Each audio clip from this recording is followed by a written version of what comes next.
राजधानी भोपाल में 2 दिवसीय खनन कॉन्क्लेव का समापन हो गया। समापन के अवसर पर मुख्यमंत्री डॉक्टर मोहन यादव शामिल हुए, जहां उन्होंने संबोधित करते हुए कहा कि कॉन्क्लेव में आधुनिक तकनीकों के उपयोग पर हुई चर्चाओं से निकलने वाले निष्कर्ष भावी रणनीति के निर्माण की नींव रखेंगे, जो न केवल मध्य प्रदेश बल्कि आत्मनिर्भर भारत के निर्माण में भी मील का पत्थर साबित होंगे। राजधानी भोपाल के Kushabhau Thackeray international convention centre में 2 दिवसीय खनन कॉन्क्लेव का आयोजन किया गया। खनन कॉन्क्लेव के समापन सत्र में मुख्यमंत्री डॉक्टर मोहन यादव शामिल हुए, जहां उन्होंने मंच से पुस्तक का विमोचन करने के साथ ही संबोधित करते हुए कहा कि भोपाल में आयोजित 2 दिवसीय खनन कॉन्क्लेव के परिणाम ऐतिहासिक साबित होंगे। उन्होंने कहा कि इस कॉन्क्लेव में आधुनिक तकनीकों के उपयोग पर हुई चर्चाओं से निकलने वाले निष्कर्ष भावी रणनीति के निर्माण की नींव रखेंगे, जो न केवल मध्य प्रदेश बल्कि आत्मनिर्भर भारत के निर्माण में भी मील का पत्थर साबित होंगे। सीएम ने कहा कि सभ्यता, संस्कार, संपदा और संसाधन ईश्वर ने सभी राज्यों को दिया है। उसमें लगता है कि मध्य प्रदेश को थोड़ा ज्यादा मिला है, जो हमारे लिए सौभाग्य की बात है। सभ्यता, संस्कार, संपदा और संसाधनों से परमात्मा ने सभी राज्यों में जो कुछ दिया है, मुझे लगता है कि मध्य प्रदेश को थोड़ा ज्यादा मिला। ये हमारा सौभाग्य है और मध्य प्रदेश का गौरव है। इसलिए कई दुनिया के देशों से हमारे देश की कई मतभिन्नता भी भाव के आधार पर। हमारे यहाँ कहा गया यत पिंडे तत् ब्रह्मांडे। हमको अगर इस ब्रह्मांड को समझना है तो अपने इस शरीर की रचना को समझ लोगे तो ब्रह्मांड समझ में आ जाएगा। दोनों में कोई अंतर नहीं है, ये हमारी संस्कृति हमको बताती है। और उसी में हमारे अपने काम करने के तरीके में भी वो बात आई जाती है। हमारी अपनी रत्नगर्भा इस पृथ्वी माता को हमने माता संस्कृति से जोड़ा है, क्योंकि हमारे यहाँ मातृ सत्ता को प्राधान्यता दी और मातृ संस्था को प्राधान्यता देने में हम अपने इस कुटुंब परिवार को तो विश्व की पूरी कुटुंब की कामना करते हैं, लेकिन ग्रहों में सारे ग्रहों को हमने पितृतुल्य माना, लेकिन मातृतुल्य अगर किसी को माना तो इस वसुंधरा को माना है, जिसके हम पुत्र हैं, जिसका आनंद हम सबको। और उसी नाते से हमने उसको धीरे धीरे वसुधा को नहीं, हमने अपने 200 से ज्यादा देशों में भी अपने आप को भी, अपने देश को भी मातृ संस्था से जोड़ा है। इसलिए मातृ सत्ता के आधार पर हमने दुनिया के सारे देश वो अपने आप को पितृ सत्ता से जोड़ते हैं। तो वो कोई अमेरिका माता नहीं बोलता, इंग्लैंड माता नहीं बोलता, एकमात्र देश है जो भारत माता की जो बोलता। हमें इस बात का गर्व है। इसलिए हमारी यहाँ की संपदा को देखने में, लेने में, देने में मूल भाव का अंतर है। इसलिए मुझे इस बात की प्रसन्नता है कि अगर हमने खनिज संपदा की अगर बात कही है तो परमात्मा ने भी कृपा कैसी करी। वैसे तो देश पे कृपा करी, दुनिया के कई देश ऐसे, लेकिन वो 6 ऋतुओं के लिए तरसते हैं, 3 मौसम के लिए तरसते हैं।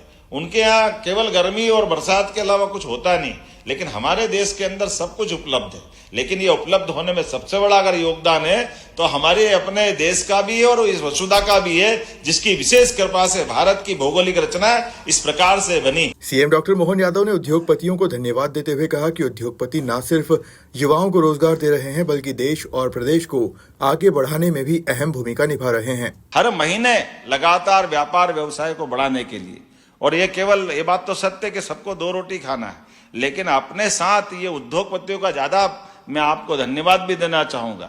ये बदल गया समय, आपके माध्यम से आपके काम करते करते कई लोगों के पेट आप पालते हो और प्रदेश और देश को आगे बढ़ाते हो। इसलिए उद्योगपति की ज्यादा बड़ी भूमिका है, मैं आपको धन्यवाद भी देना चाहूंगा। सरकारी नीतियों का पालन करते हुए पारदर्शिता के साथ सरकार चलाने का जो संकल्प है, इसमें सबका साथ, सबका विकास, सबका विश्वास, विश्वास शब्द बड़ा है। हम और आप मिलकर के जो हमारी व्यवस्थाओं की सीमाएं, उन सीमाओं को बनाए रखते हुए सबका विश्वास बनाए रखे, और जब ये सब करेंगे तो सबका प्रयास होगा तो निश्चित रूप से हम सफल होंगे। मेरी अपनी ओर से आज मुझे बताया गया कि आज में हमारे पास कौन कौन सी अलग अलग प्रकार की, ये तो लगभग 10 से 11 हमारी अपनी कंपनियों ने निवेश के प्रस्ताव दिए। मैं खोल के तो नहीं बताऊंगा, समय कम है, लेकिन लगभग 20,000 करोड़ के अपने प्रस्ताव आज ही मिले। मैं बधाई देना चाहूंगा। हमारी ये 2 दिन की कॉन्क्लेव ये सफल हुई है। माइनिंग के अलग अलग प्रकार से स्टील प्लांट भी है, इंटीग्रेटेड स्टील प्लांट भी है, फेरो अलायंस भी है, कोल बेड मिथेन और कोल गैसिफिकेशन, और खास करके ये बैतूल जैसे बेल्ट में और छिंदवाड़ा में भी, और लगभग 5,000 करोड़ का अकेला इसी में ये इन्विनायर पेट्रोडाइन लिमिटेड द्वारा है, और डालमिया ने सीमेंट प्लांट और क्या क्या, सबके लिए जोरदार ताली बजाओ। 20,000 करोड़ के। सीएम डॉक्टर मोहन यादव ने अयोध्या में भगवान श्री राम मंदिर का जिक्र करते हुए कहा कि हमारा सौभाग्य है कि मध्य प्रदेश का पत्थर भगवान श्री राम के मंदिर में लगा है। मुझे तो भगवान राम के चरण देकर आनंद आ गया कि हमारे यहाँ का अपना पत्थर अयोध्या में भगवान राम के मंदिर पे पहुंच रहा है। यह हमारा अपना मध्य प्रदेश का गौरव और गर्व है। लेकिन संभव हुआ यशस्वी प्रधानमंत्री के कारण से।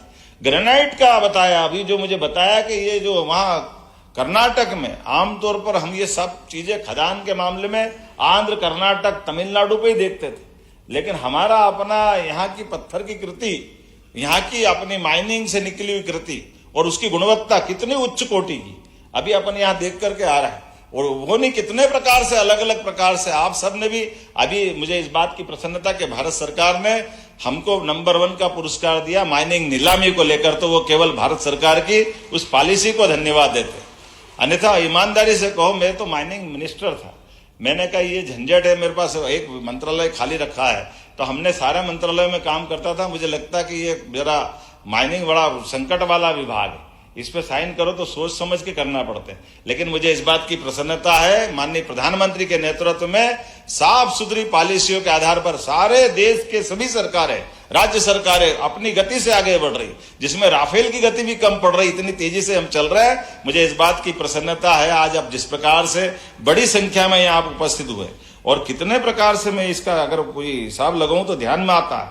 हमारे यहाँ तो अब हर महीने इन्वेस्टर सबमिट कर रहे हैं।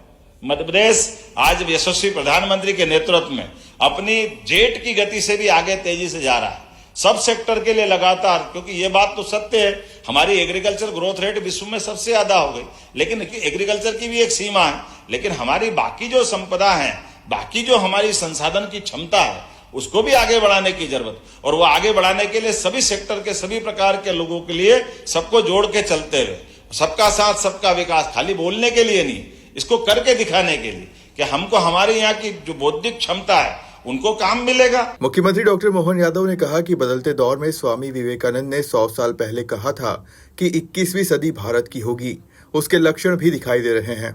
बदलते दौर में हमारे लिए ये स्वामी विवेकानंद ने जो 100 साल पहले कहा था कि 21वीं शताब्दी भारत की होगी, उसके लक्षण भी दिखाई दे रहे हैं। दुर्भाग्य से कुछ बातों को मैं दोहराना नहीं चाहूंगा, अन्यथा आपको सबको ध्यान में आएगा। 2014 के पहले हम अपने देश के बारे में, देश की संपदा के बारे में, देश की आर्थिक स्थिति के बारे में कहां हम कल्पना करते थे कि भारत नीचे से 5वें हिस्सों में आ रहा है, और कहां पलट के देखो तो 10 साल के अंदर भारत ऊपर से 5वें स्तर में आ रहा है। यह है मोदी जी का भारत और मोदी जी का विजन। भारत की प्रगति को आगे बढ़ाने में तो कितने प्रकार से कीर्तिमान बना रहे हैं, लेकिन पारदर्शिता में भी उतना ही ध्यान रख रहे हैं, शुचिता में भी उतना ही ध्यान रख रहे हैं, देश को आगे बढ़ाने में भी उतना ही ध्यान दे रहे हैं। ये हमारी एक एक नीतियों को लेकर के मैं अभी हाल ये बैठे बैठे जब बैठा आया था तो मेरा ध्यान गया, शायद आप लोगों का भी ध्यान गया होगा। ये यहां से वहां तक जितने अधिकारी बैठे हैं सबके यहाँ पे सफेद फूल रखे, मेरे पास पीले फूल रखे, और हमारे पीएस के पास पीले भी रखे और लाल भी रख दिए। मैं इसका कारण ढूंढ रहा था कि ये कारण क्या हो सकता है, तो मुझे पुरानी फिल्म का गाना याद आ गया, पानी रे पानी तेरा रंग कैसा जिसमें मिला उसके तो सरकार तो हमेशा रहेगी, ये उसका प्रतीक है। सरकार चलाने वाला कैसा है, ये उसका भी प्रतीक है। मुझे इस बात की प्रसन्नता है कि यशस्वी प्रधानमंत्री के नेतृत्व में मैकेनिज्म तो वो का वही, अधिकारी भी वही है, लेकिन अधिकारी को छूट दे कि अगर पारदर्शिता की नीति बनाना है, अगर खदान की नीलामी बनाना है, नीलामी की कोई पॉलिसी बनाना, तो मुझे इस बात का गर्व है इतनी साफ सुथरी पॉलिसी बने कि 10 साल के बाद 11वां साल चालू हो गया, एक भी कोई घोटाला कुछ लफड़ा झंझटबाजी अपने भारत सरकार के माध्यम से नहीं आया। और ग्रोथ कैसी हो रही, प्रगति कैसी हो रही, किस किस प्रकार से हो रही, कभी कल्पना कर सकते हैं क्या? यह आज बदलते दौर में। खनन कॉन्क्लेव के समापन के बाद मुख्यमंत्री डॉक्टर मोहन यादव ने मीडिया से चर्चा की, जिसमें उन्होंने बताया कि माइनिंग सेक्टर में 20,000 करोड़ के प्रस्ताव राज्य सरकार को मिले हैं। व्यापार व्यवसाय में उद्योगपतियों की बड़ी भूमिका है, इसलिए सरकार लगातार इस पर फोकस कर रही है और हर महीने इंडस्ट्री कॉन्क्लेव कर रही है। मुझे इस बात की प्रसन्नता है कि मध्य प्रदेश सरकार अपने गठन के साथ ही हमारी औद्योगिक प्रगति के लिए, विकास के लिए मध्य प्रदेश को सभी प्रकार के सेक्टर में आगे बढ़ाने के लिए, खास करके युवाओं के रोजगार को लेकर के लगातार इस प्रकार के आयोजन कर रही है। आज दोपहर में मैं भारत सरकार के यशस्वी मंत्री श्रीमान जेपी नड्डा जी के साथ बम्बई में पेट्रोकेमिकल और फार्मा सेक्टर को लेकर के वहाँ एक बड़े इवेंट कार्यक्रम में शामिल हुआ। फिक्की द्वारा आयोजित कार्यक्रम में, जिसमें मध्य प्रदेश की बड़ी संभावनाओं को लेकर हमने वहाँ भी सारे निवेशकों से बात की। आज सायंकाल 2 दिन चलने वाली इंडस्ट्री कॉन्क्लेव, ये माइनिंग कॉन्क्लेव में मैं शामिल हुआ हूँ। हर महीने हम संभाग स्तर पर एक रीजनल कॉन्क्लेव भी करते जा रहे हैं और अभी तक के जो मैंने प्रस्ताव के आंकड़े बताए, लगभग 2,45,000 करोड़ से ज़्यादा का निवेश के प्रस्ताव हमको मिले हैं, जिस पे हम काम कर रहे हैं। ये युवाओं के लिए, खासकर सभी प्रकार की बेरोजगारी को दूर करते हुए युवा, गरीब, महिला, यशस्वी प्रधानमंत्री के जो 4 पिलर्स है, ये चारों सेक्टर में बड़ा काम करेंगे। हार्टिकल्चर के माध्यम से एग्रीकल्चर सेक्टर में भी हम इसी प्रकार की बड़ी संभावना देख रहे हैं। मैं उम्मीद करता हूं आज की जो हमारी माइनिंग कॉन्क्लेव का जो 2 दिन का समापन हुआ, अलग अलग प्रकार के काम करने वाले लोगों के लिए एक प्लेटफॉर्म पे एक साथ बात करने का जो विश्वास भी होता है और अच्छा भी लगता है। जहाँ सर्वे करने वाले भी हैं तो मशीनों के उत्पादन करने वाले भी हैं और मध्य प्रदेश के अंदर के भी हैं, तो विश्व के अच्छी से अच्छी, बड़ी से बड़ी मशीन ला करके वो जो इंडस्ट्री, खास करके माइनिंग इंडस्ट्री में जिनका उपयोग होता है, वो सारी मशीनें भी हमको दिखाई दे रही है। आज एक का तो इलेक्ट्रिक व्हीकल का मैंने लोकार्पण किया। आमतौर पर डीजल और पेट्रोल से ही चलते थे, लेकिन इलेक्ट्रिक व्हीकल के भी बड़े बड़े इस प्रकार के संसाधन बन गए। ये आश्चर्य भी है और हमारे यहाँ से विश्व में जाएंगे और कितने कितने टन के कितने बड़े बड़े डोजर और ये लोडर मिल रहे हैं। ये वाकई एक नया बदलते समय का, यशस्वी प्रधानमंत्री के समय का ये दौर चल रहा है, जिसमें सभी संभावना है। ऐसे में पहले हमने अगस्त के माह में टूरिज्म वाले सेक्टर के लोगों को बुला करके इसी प्रकार की कॉन्क्लेव की थी। ये क्रम लगातार जारी रहेगा। मेरी अपनी ओर से आप सबको पुनः बधाई।